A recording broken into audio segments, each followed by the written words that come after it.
ช่องระฆังทองสวัสดีค่ะคลิปนี้มาดูแนวทางลาวพัฒนาของเจนุกบารมีมหาเฮงนะคะฉบับนี้เป็นแนวทางประจำวันที่ 5 มกราคม 2569 ค่ะแนวทางลาวพัฒนาวันนี้เจนุกให้เด่นที่ 6 ฟันที่ 6 นะคะ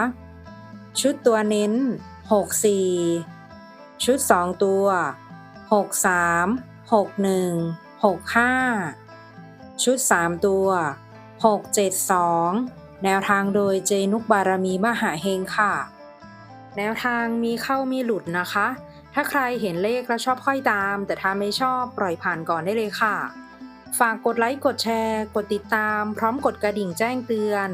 เพื่อที่จะไม่พลาดคลิปใหม่ๆจากช่องระฆังทองด้วยนะคะขอบพระคุณทุกท่านที่เข้ามารับชมค่ะ